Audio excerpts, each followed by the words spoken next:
Emma, Yes, Madeline. what does a martial artist, like in Mortal Kombat, say when he sneezes?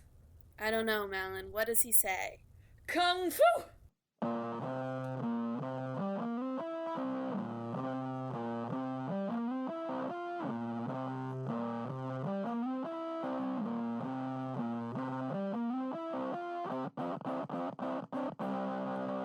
Hello, and welcome to Talk This. It's dangerous to podcast alone. I'm one of your hosts, Emma. And I'm your other host, Madeline.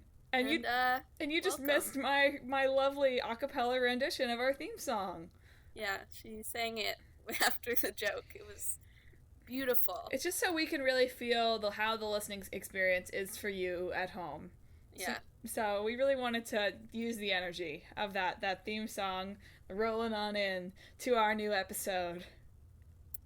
Yep, this is exciting. It's also, fun fact, the very first long-distance episode of Talk This. Yeah, we are in different places, recording in different places, so it'll be We're a fun... in different places, but we're recording in the same place. No, I mean, there's not, something picking up both of us at the same time. Well, aren't we all in different places recording in the same place? You get what I mean. It'll be a fun editing time for Emma the editor. Wow, that was a little shade thrown at me. Madeline the on-air talent. Yeah. So today, we're here again, as usual, to talk about two games, one old, one new, and then add one more game to our repertoire of mashup games. I'm excited about this episode. I've actually been doing research for this episode. Really? Well, Wikipedia, anyway. Wikipedia. Just because I felt like I had to read up on Mortal Kombat, and I'm glad I did. So, yeah, our two games this week. The first one is Mortal Kombat, which you might have picked up from the joke. Yeah. That's what the joke was from, yeah. And the new one is The Walking Dead: A New Frontier. This really is a unique episode of Talk This, because I'm, actually prepared to talk about both of these games. Usually it's there's one of the games where it's oh, Emma will carry that one, and I'll say funny things. But this week I'm actually prepared to talk about them. So, Mortal Kombat. Yeah. That's a really cheery way. Mortal Kombat! Mortal Kombat! Mortal Kombat has been around for a very long time. Long enough? Did you know Mortal Kombat has 2 movies, 2 television shows? Both 2 really bad movies. The first one got mediocre reviews and was a financial success, to be fair. Okay, sure. But I won't talk about those now, just because, well, we could. It's sort of topically relevant, seeing as there's a big video game movie out right now. I haven't seen it. What's a video game movie out right now? Ghost in the Shell. It's not a video game movie. Is Ghost in the Shell not a video game? No, it totally is. It is a video game. It's an anime. It's an anime series. No, but there's a video game too, isn't there? There's a couple, but they're not big video games. I did a trivia on it. Maybe that's why you're confused. Oh no! But it's an anime. I was so prepared. This was going to be the episode. It has not been doing very well at box office. Well, good. Because whitewashing doesn't sell. Okay, let me try to actually talk about Mortal Kombat here. Okay. So Mortal Kombat is one of the most controversial video games of all time. Yeah. Well, yeah, it has a legacy of that. I don't know if at this point, you go back to Mortal Kombat 1, you're wow, this is awful, you know? That's true. Look at this red, the red. Did you know, though, so Sega and Nintendo released Mortal Kombat for a while, both systems. Yeah. But Sega was hip, anything goes, whatever, blood everywhere, we love that, Yeah. But Nintendo was Nintendo, right? There's never blood in Nintendo. Yeah. Especially then, they had sort of a image and reputation to maintain. So, in the original games, there was the first couple, there was no blood. At all. So, of course, it sold a lot better on Sega than Nintendo. But eventually, they did add blood. But it was green. Yeah. I think that's so... Who thought that was going to be acceptable? Nintendo. I don't know. Green blood? What? Yeah. No, I read a book, which is sort of a pretty biased book, but it's definitely still a fun read, called Console Wars, which is all about I meant to Sega read and that. Nintendo during that time. And that's like a big point, because that was like a big thing for Sega, is that they put blood in, and that was like a huge like strike against Nintendo for them, because they were like sort of this smaller company, and Nintendo had been around forever, you know? Mm-hmm. But that Mortal Kombat, what Sega did, is also sort of the reason why we have the rating system. Yeah. These days. I saw that. Yeah. Which I think it seems like they sort of rated their own games before that, right? Yeah. Okay. There wasn't like I think that they like gave it ratings, but there wasn't necessarily like a standardized, accepted upon rating, independent ratings board thing. Gotcha. So I feel like you can't talk about Mortal Kombat without wading into the like violence in video games frontier. Yeah. It's not a new frontier anymore. Haha. I don't know. Do you have thoughts on that? What in particular? Just like, are they ruining our children? Like, no. I mean, I don't know. I do have some amount of issues with, like the Grand Theft Auto style of violence, but I don't think that it causes children to become more violent, or that it's the primary cause for rising violence in a child. It's right? Like, it might be an exacerbating factor, but you take the video game away and there's still going to be a violent child. No, that's sort of how I feel. It's just particularly interesting because there are some, like, court cases that specifically cite Mortal Kombat, or, like, criminal cases that are, like, specifically, like, they're like, oh, this child was playing Mortal Kombat, and so the way they were trying to emulate the Mortal Kombat games or whatever. Yeah. And I always wonder, it's like, is that just the lawyer sort of like playing into this idea of video games do this and it's a good defense? Or, I think that there have been studies that show both. There's not like a consensus right now. But also, like, there was, like, a court case where some guy ran over a bunch of people and got off because they played he's so rich and he's never realized the consequences of his actions. Yes, affluenza. You know, the affluenza defense. So, like, sometimes, you know, like, you can make the defense out of anything in some cases, and this happens to be something that's easy to make a defense out of. I know, but, like, Mortal Kombat has literally been, like derided by Bill Clinton, like, when he was president. I mean, in very, very, very sad circumstances. I don't want to make light of that. Yeah. But also, wow, how must it feel to have made a video game that the President of the United States calls out as being just, like, a horrifying... I don't know. Like, as an influence in people that commit horrible crimes. I don't know. I mean, they must feel really sure in their... The developers of this must feel really sure in their stance that violent video games don't really do this, or I can't imagine how you could, like, continue to make these games.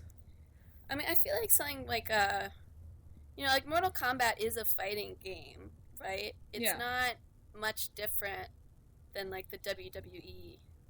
Oh, that's true. I sort of hadn't thought about that. Right, because you got two experienced fighters, you know, in terms of the Mortal Kombat mythology, going up against each other. So, like, you know, that's something that we just have in sports. But there's, you know, the violence games where, like, I play Watch Dogs 2, and, you know, I'm not a violent person, but I accidentally punched a woman in the face a few times, you know? That is just a random bystander woman. I didn't mean to punch her in the face. I pressed the wrong button. But, you know, that's the sort of games where I feel like it's a little bit more nebulous. I don't know. Not that those types of games are bad, and particularly when they have a sort of story and, you know, morality that goes with it. Morality! But it's I feel like that's a more difficult issue than just, like, the fighting games, you know? That's... Like, no one can actually rip someone's arms off in or real their life. spine, or blow up a man until he explodes, or eat him and spit out his bones. Yeah, nobody can actually do that in real life, so I feel like it's so sensationalized that it's a little bit... I mean, we could go into a whole discussion about how American society is sort of desensitized to violence as a whole, but we won't. Yeah, it's kind of hard for me to imagine Mortal Kombat being controversial. Like well, at the time, like, there had never been. I get that, but that's why it's so hard for me to, like, imagine that. Just because sitting in 2017, it's like, well, all these shooter games come out all the time.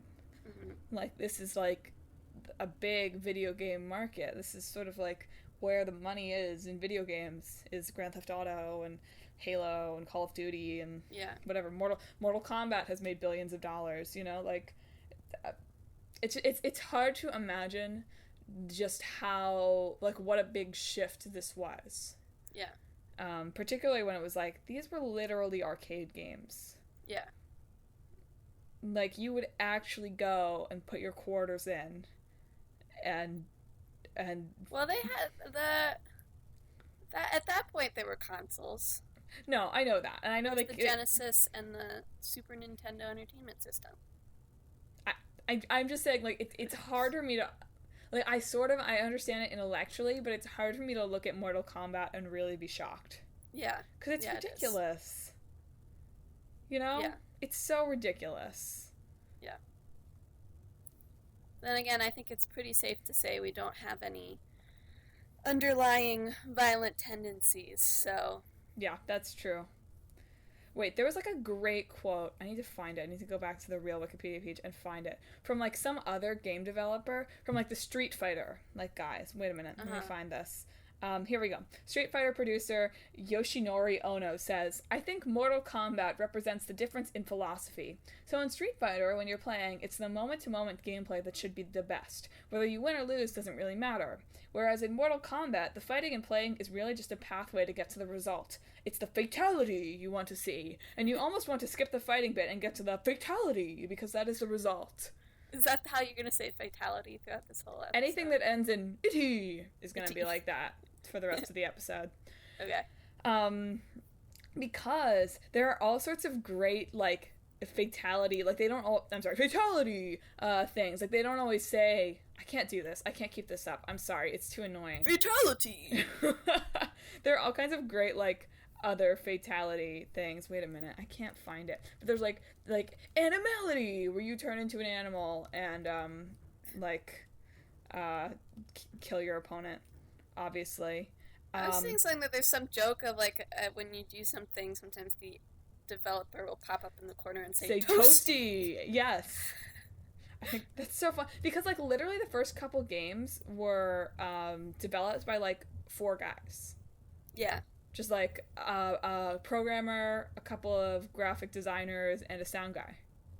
Yeah. Which, like, that's ridiculous, too. Yeah. It's like, okay, here we go. Here's all the, like, fatality, like, variations. Animality. Introduced in Mortal Kombat 3, where you turn into an animal to violently finish your opponent. Brutality, where you, like... I think I've heard of brutality. Hit them over and over again. Yeah.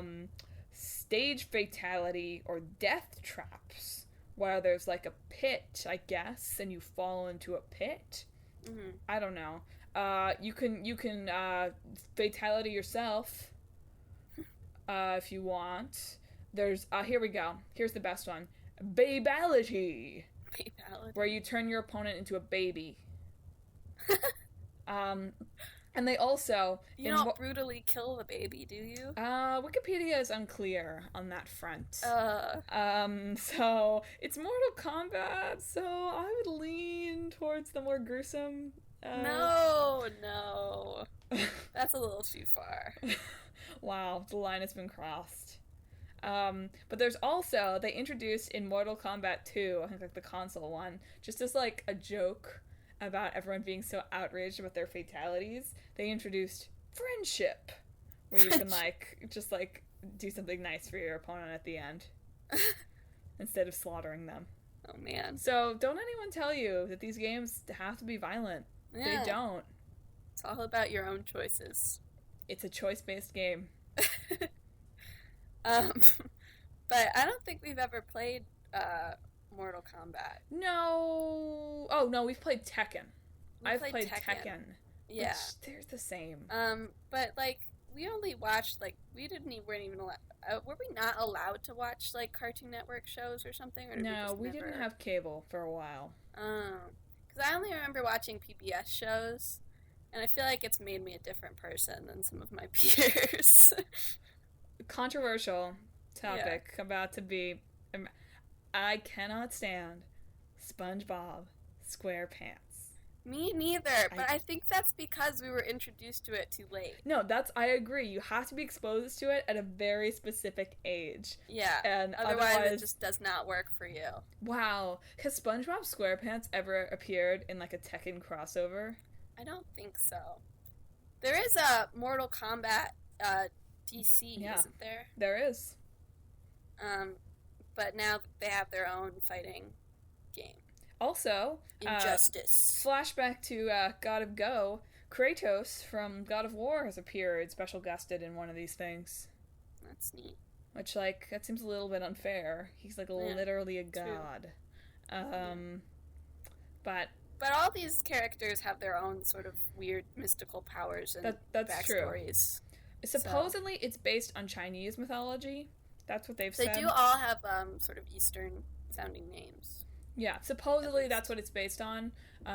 Although, you know, to what extent that's real and to what extent that's... I watched a lot of kung fu movies as a kid. I don't know that I'm in a position to say. Yeah. But yeah, see, Mortal Kombat is a game, though, that, like... how is it different than Super Smash Bros? Other than the obvious. Well, it's only on one plane. Okay, that's true. Like Super Smash Bros, you have to jump. But even though it's my real concern is, are the forth. Controls less confusing? I would seriously doubt it. I assume, like when we played Tekken, at least there's all those combinations you have to do. Well, yeah, that's how you get your fatality. Yeah. But I'm sure you could try to mash it, and if you both were bad at it, that would probably be fine. But if you actually played against someone who knew how to play it and you just tried to button mash it, you probably wouldn't do so well. Whatever. That's my thoughts on the matter. The Supreme Court has also got some great quotes about Mortal Kombat. Just because it's been talked about in Congress, it's been talked about in the Supreme Court. Like, there's a lot. Let me see. It was a huge deal. Let me see what I can find. Well, here's one. Unfortunately, all these quotes are in the aftermath of, like, horrifying shootings. Yeah. So, please don't think I'm laughing at the shootings. Well, like, that's when violent video games come up, right? As opposed to gun control legislation. But I just want to read this. Let's not bring too much politics into this. I won't. Wayne LaPierre, who's the executive VP of the NRA, here's a quote of him about video games. Guns don't kill people. Video games, the media, and Obama's budget kill people. And here's another little dirty truth the media try their best to conceal.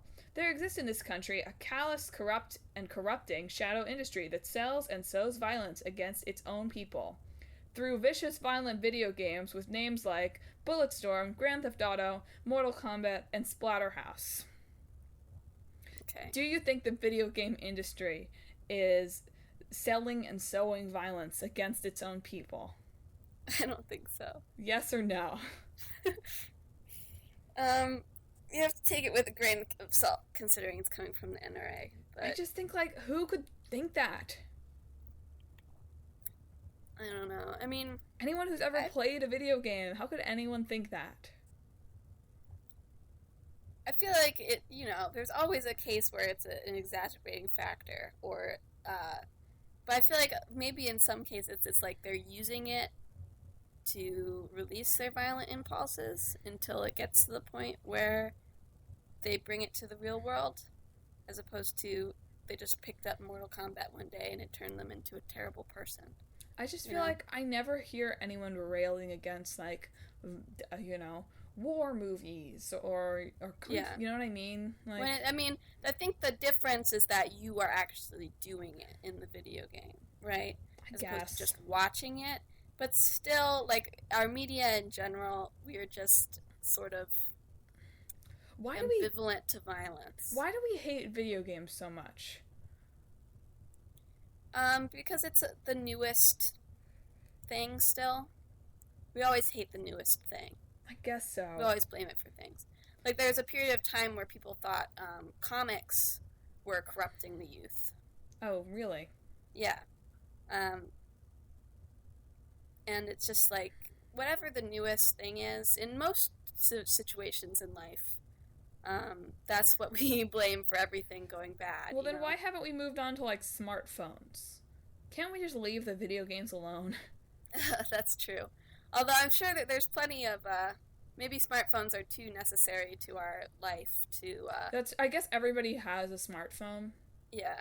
And, like, I wonder what percentage of Americans have played video games, or, like, play video games once a year, or whatever. Well, with smartphones, everybody. Okay. Non-mobile games, let's say. It's the console, I don't know. I'm sure most people have played a video game in their life. I don't know. I would be interested. I wonder if there's surveys out there. They probably are. I'll look it up and see if I can post a link to our Instagram or anything. Yeah. Or Facebook. Because that's interesting to me. I've been reading a lot about arts participation lately for a class, and now I'm wondering, I don't think they had video games on there, but they should have. I think there's probably some surveys and demographic polls out there. Speaking of arts participation, here's a quote from the Supreme Court's majority opinion in Brown v. Entertainment Merchants Association, which is a Supreme Court case where California had passed a ban on selling violent video games to minors. And the Supreme Court overturned that on, like, freedom of speech sort of things. Okay, so majority opinion declared, quote, "Reading Dante is unquestionably more cultured and intellectually edifying than playing Mortal Kombat." Well, probably true. What a judgmental thing to say. But probably true. We're gonna be honest here. Oh, Dante is so difficult, though. Yeah. To look up every freaking reference. Dante, literally, okay, here's my issue with that. I've only read, like, the Inferno and only parts of that, right? Mm-hmm. But, like, Dante is literally writing fan fiction. Like, you are reading, like, Italian Renaissance fan fiction. I think that's a controversial thing to say. No, he is. He's like, oh, me and my dead girlfriend, like, I go to the underworld to save her, and I meet all my heroes. Okay. And some evil dudes. You know? Yeah. Like, what does that sound like? Yeah. So... really bad fan fiction. Yeah. So, like, is that better or worse than Mortal Kombat? Well, I guess Dante doesn't really rip out anyone's spine. Yo! The Mortal Kombat, the Inferno edition. Hey, that's a good idea. Yeah, and you, like, pit people from the different circles of hell against each other. There you go. See, now we can all meet in the middle and enjoy our culturally edifying fatalities. Yep. I don't really even know if I'm doing that right, my fatality thing, but... Fatality. Fatality. But also from the same case, Justice Elena Kagan quoted as calling Mortal Kombat, quote, "an iconic game, which I am sure half of the clerks who work for us spent considerable amounts of time in their adolescence playing." Mm-hmm. Is that Elena Kagan, though, saying that she has played Mortal Kombat? Probably. Do you think the judges had to play Mortal Kombat? Yeah, I would think so. I love that. Well, like, how on earth are you meant to judge it if you have no conception of what it is? I don't know, but, like, how funny. Like, the Supreme Court justices, of which there were 9. Probably made a night of it. Hung out. Yeah, that's what I was going to say. Robes, playing Mortal Kombat. This has the makings of a viral video. Can you imagine? RBG, 100%, Glenn. Mm-hmm. Or Clarence Thomas He's real Horse. quiet. He could very well be playing Mortal Kombat during most cases, and I wouldn't know. Yeah. Wow. I love that.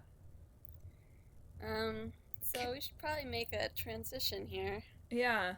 The Justices playing games. They would also like to play The Walking Dead. Wow, that was a terrible transition. Justice. Choices. Choices. You have to make decisions, and so does the Supreme Court. Mm-hmm. There we go. There you go. So we're talking about Telltale's A New Frontier, specifically, which is the third season of their Walking Dead games, Mm-hmm. and is sort of meant to be a game that is welcoming to new fans of the series and people who've played the other ones. Mm-hmm. So I've played the other ones. Madelyn did not, and we both played. Madelyn played episode 1, and I've played all 3 episodes that are out. Now, before we talk about this, how much of plot stuff can I talk about? I would say most of the first episode is probably okay. It's been out since January. Okay. As long as we put like a blanket spoiler warning. Okay. Here. There are spoilers ahead. I'm gonna try to avoid talking about anyone who might or might not have died. Yeah, that's fine. Or I will say, I guess, talk about my responses to the plot without being character specific. I mean, come on. It's The Walking Dead. So, like, somebody's gonna die. Yeah. Like, I hope that's not a spoiler if you've ever heard of these games. So one thing that makes, I think, our experiences different, like, you play as Javier, right? Oh, that's something I want to discuss, but go on. Okay, but before that, but in all 3 seasons, there's only been one character that carries over through all of them, and that's Clementine. I knew that. So in the first game, in the first season, you're sort of Clementine's protector. She's like 9 in the first season, I think, and you're sort of watching out for her and giving her examples and whatever, and in the second season, you are Clementine. And now you're at this one where you're Javier.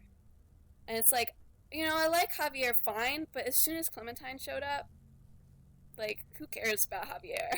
Like, I'm making my choices for Clementine. So that's interesting. I wouldn't have thought of that, because it's like, for me, I am gonna have to talk spoilers, because I can't talk about this game without, like, I of course was, like, gonna stick with Clementine and not, like, throw her under the bus and whatever. Like, it seems like the decent thing to do. But that decision actually took me a really long time. When you have to either back up Clementine or not. Yeah. Because I was like, that's sort of like a...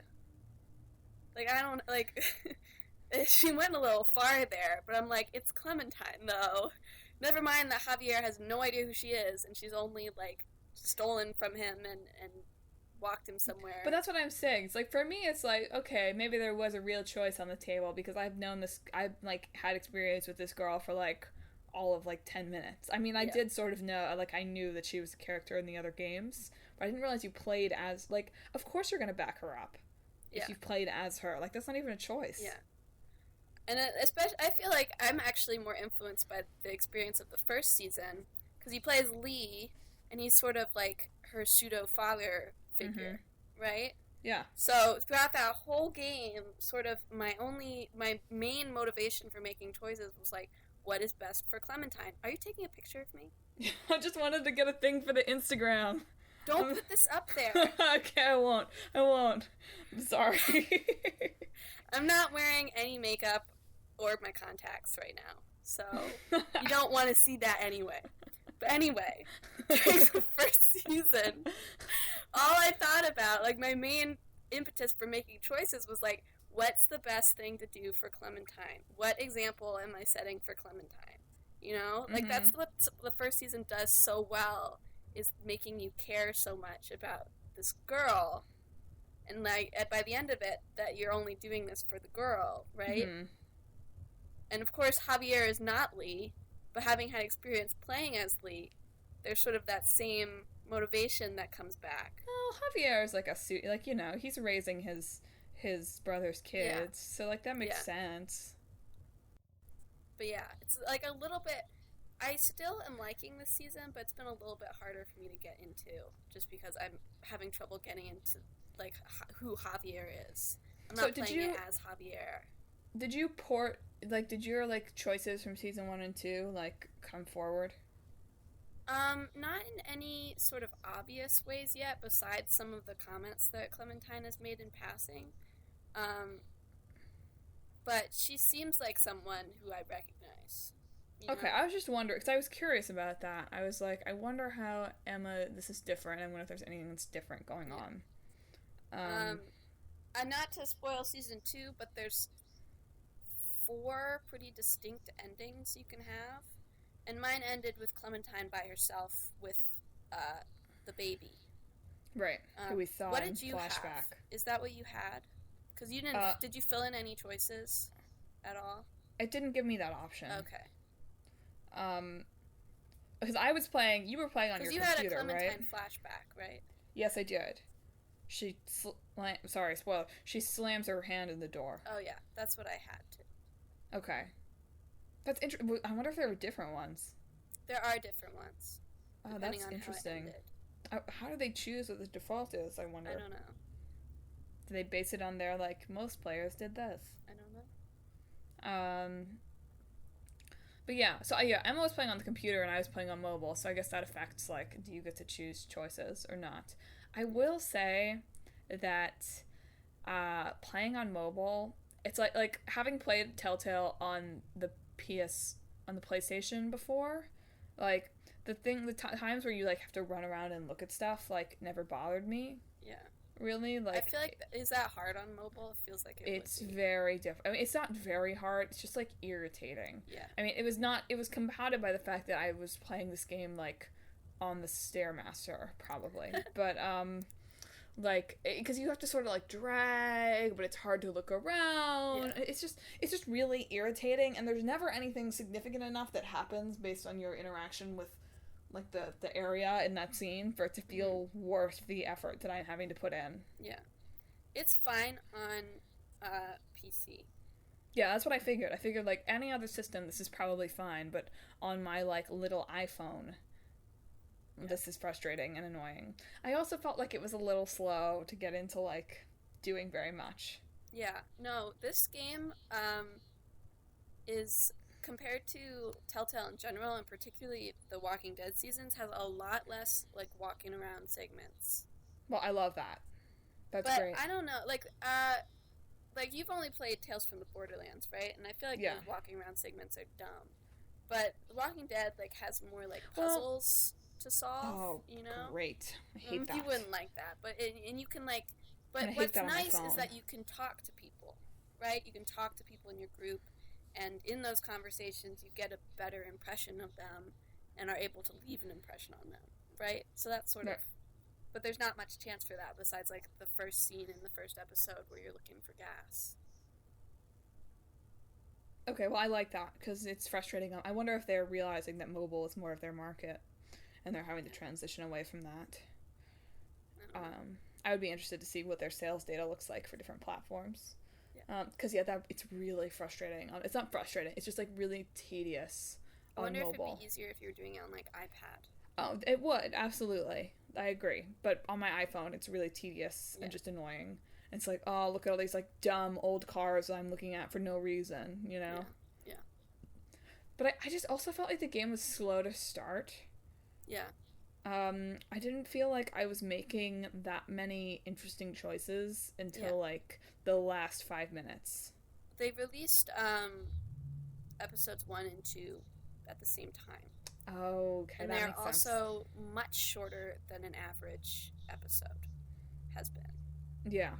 Even episode 3 was a little longer than episode 1 and episode 2, but even that felt really short.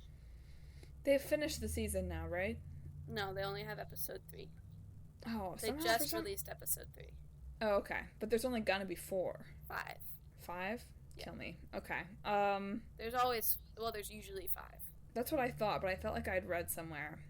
But I guess maybe they're counting it as 4 because 1 and 2 really feel like one episode. Gotcha. That's not fair, though. You have to pay extra for 2. That's not fair that I got this, like, boring expositional thing. Yeah. I do want to give a shout out though, and maybe this has been the case with all the Walking Dead games. I haven't played that, but I was like so excited that they were like just like Latino leads. Yeah. No, they designed the first Walking Dead game, and Lee is African American. And Clementine was originally supposed to be white, but they decided to also make her African American because they wanted characters to be more able to think that Lee was her actual father. Gotcha. So I thought that was kind of a neat thought process as opposed to just turning Lee white. But the whole, I guess it's important in some social way that he's African American because you're introduced to him in the back of a cop car on his way to prison. Right? Yeah. And they make some commentary about that throughout the first season. Like small little things. But yeah. I did not read Clementine as African American, so that's interesting. Really? What do you think she was? I don't know. I didn't really. It's just because of like how like sort of realistic but not realistic the people in Telltale look. It's like their skin color, particularly in all these dark things, is kind of like hard to read. In the first season, before they cut her hair, she has more of like a poofy afro thing. Oh, gotcha. Which that's so. I mean, that's so great that they're like just including. Like characters where it's like their race is like obviously like an important part of who they are, but it isn't like necessarily pertinent to like being able to make the story. It's great. It doesn't really matter what you are when you're surviving the zombie apocalypse. Well, what a lovely sentiment. You say that now until we get to episode 4 and they've decided to deport Javier. Oh man. Oh no.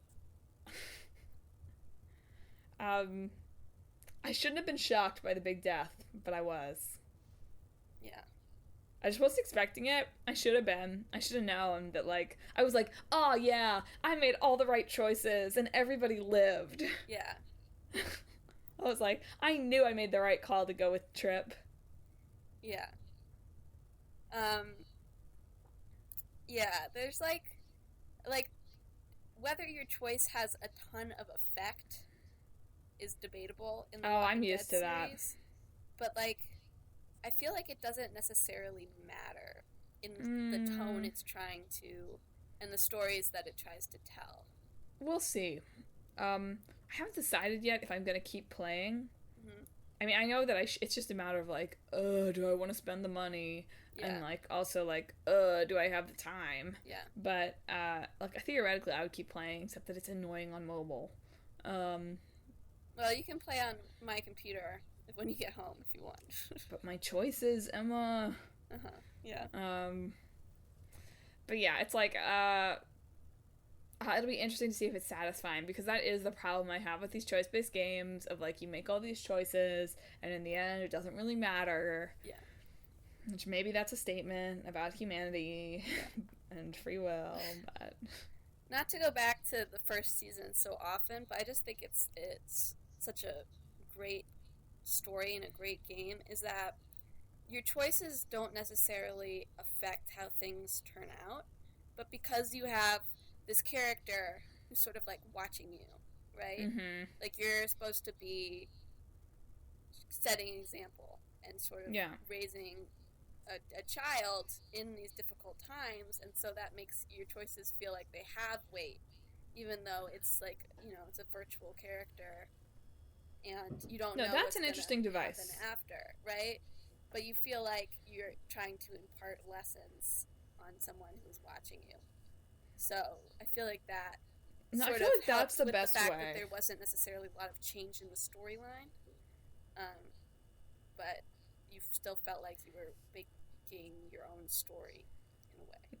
Maybe that's why I was so bored by sort of the beginning of this game, is that like I knew it's like I'm making these choices, but like I know they can't really have that much of an impact because we're just like too early on. Maybe it's a little bit of that sort of like Telltale fatigue. But you didn't smoke the pot. No, I didn't. I just felt like there's a lot of zombies around, and it just didn't seem like a good idea. I did, however, die by mistake because Emma sent me a text message in the middle of playing. I I was like trying to defend my family and I missed one of the little slidey things. So, sorry guys. Emma killed you. I do want to say, I talked about this a little bit in the side quest last week. I don't know, one of the last ones. And I think that playing these games crowdsourced would be miserable. I think a lot of it is for sort of streamers to do, like something fun. What do you mean? Well, if you do a streaming I see. thing, So you can still participate from afar. like so if you want, if you're live streaming it, you know, it's sort of like a fun way to get your viewers to interact with you. I guess so. I watched, after I played mine, I watched someone, I don't remember what website it was, maybe IGN, do a live stream, or like their previous live stream. And yeah, like crowds, like, they tried to sort of influence what they were picking by saying like, oh, do this, don't do that, don't do that. But sometimes it backfired, and sometimes they just made terrible decisions.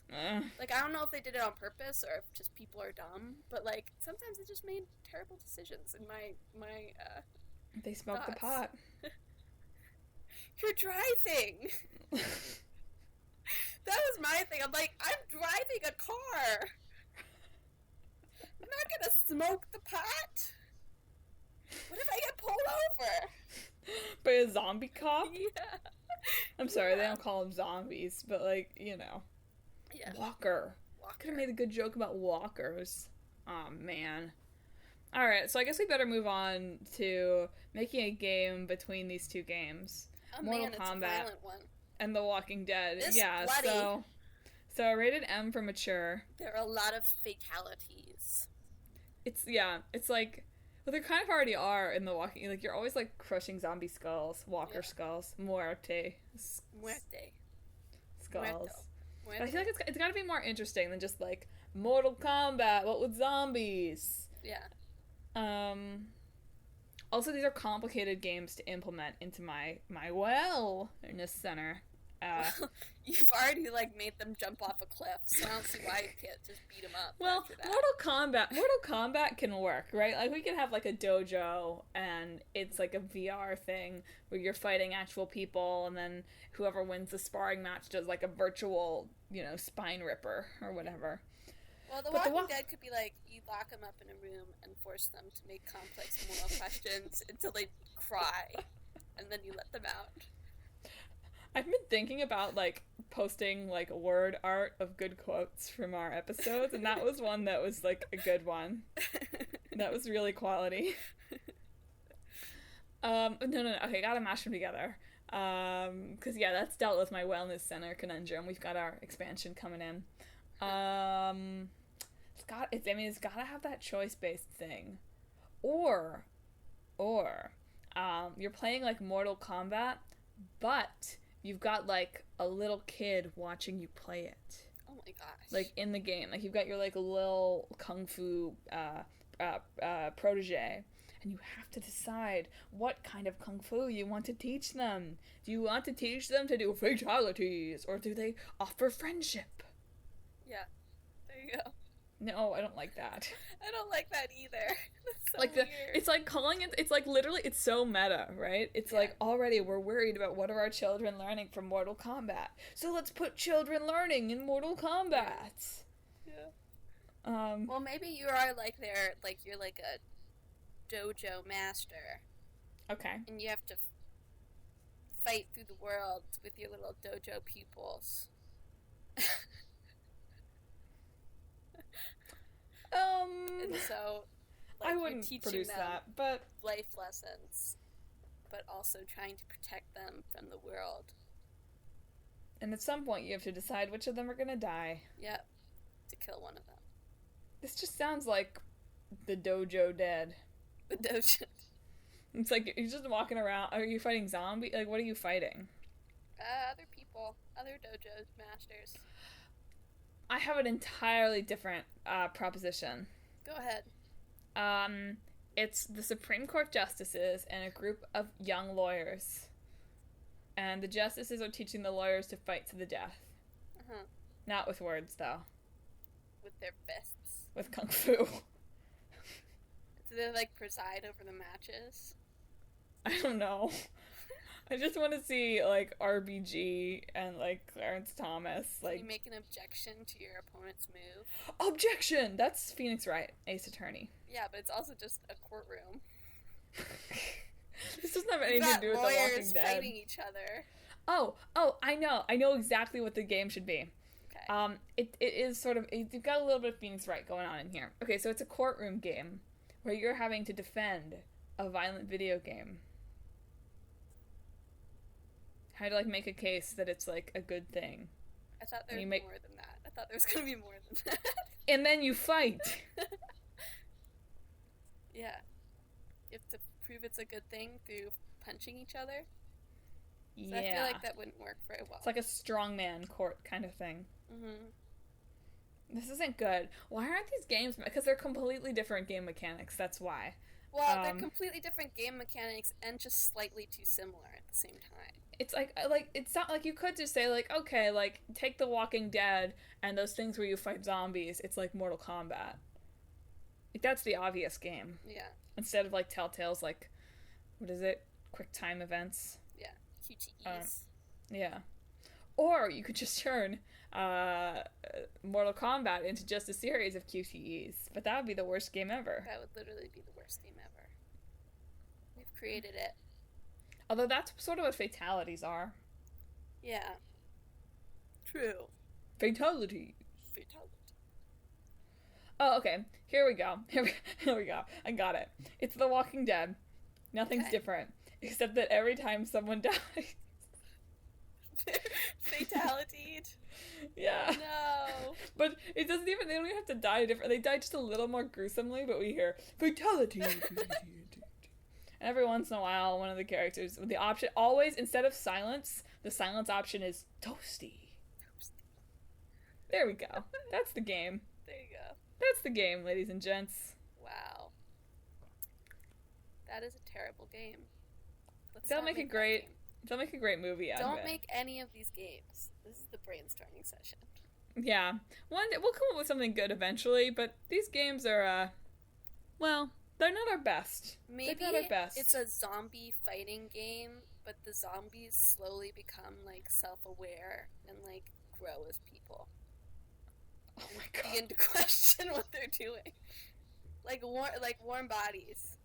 I love that. That's so horrible. That's just so awful. They're like fighting each other just because they're zombies and they don't know what else to do. But slowly they realize through the choices they make that they don't have to be zombies. Yep. But then one of them dies anyway. Yep. There you go. That's pretty good, in my opinion. Killed by a human fighter. Kung Fu fighter. Alright, so there we go. That's the game. Mm-hmm. Look for it soon on your shelves, people. Really deep, dark, moving zombie fighter. Yeah, look for it soon on your closing GameStop shelves. Yeah. Or on Amazon, since that's where we seem to buy our games now. I bought a game on Amazon. Emma's loving Persona 5. I love it. We can't talk about this. Is it in the hat? I'm adding it. It's added to the new games in the hat. Okay, good. So maybe, who knows? Right now we're gonna pick our games for next 2 weeks' episode. Oh, maybe we'll pick it. Emma. What? Where's the hat? I don't know. Okay, open up the list on the website and I'll pick a number. Okay, that works. Is that fair? I'm not looking at the website. I promise. I can't prove that to you. I mean, I could take a picture of my screen right now. She's not looking at the website. I really wanted to do a Facebook Live stream of this, but Emma said no. Nope. So, if you wanted a Facebook Live stream, let us know. Nobody would have bother listening to our episode. Yes, they would. This is the unedited, raw version. Wow. It's polished when we upload it. Okay. You're picking the old game. So okay. Roughly how many games are there? There's 20. There's 20? Mm-hmm. Okay. 17. 1, 2, 3. Well, I could. 1, 2, you 3, just count 4, from the bottom. 5, 6, 7, 8, 9, 10, 11, 12, 13, 14, 15, 16, 17. It's The World Ends With You. Oh, fun! I've played a little of that one. Emma loves that game. I do love that game. Okay, should I pick the new game too? I think that game is one of the most unique games out there. We'll talk save about it for next episode. How about you open the website now and I'll give you a number? Okay, I should have been doing this already. You already looked at it though. Well, whatever. That doesn't. Is anyone that invested in this being like incredibly random? No. I didn't like count all the new games and see where they were. All right, give me a number between 1 and 20. 9. 1, 2, 3, 4, 5, 6, 7, 8, 9. Ratchet and Clank 2016. All right, that'll be an interesting game. Yeah. Oh man, guys, we have some great games on here. There are going to be some great episodes coming up. Mm-hmm. I'm excited just looking at the games. But for now, this has been another episode of Talk This. It's dangerous to podcast alone. We're your hosts. I don't need to introduce myself again because this is the closer. And thank you for letting us into your ears today, whether that's in your car or through your earbuds or at the gym. While you're running, while you're playing Persona 5. That'd be an interesting choice. And yeah, just thanks for listening. If you have thoughts on the episode, suggestions for new games to put in the hat, trivia, questions you want us to ask on Instagram, memes you want us to post on Facebook, if you want Emma to live tweet her Persona 5 playing, really any requests that you have for us, your stalwart Talk This hosts, you can send them to us on any of those aforementioned social networks. Pretty much on all of them, we're at Talk This Podcast. Mm-hmm. And we'll be here in your earbuds again soon, next week, with another side quest. Woo. Emma, anything you want to say? Nothing I want to say. Well, what I want to say is, have a great day.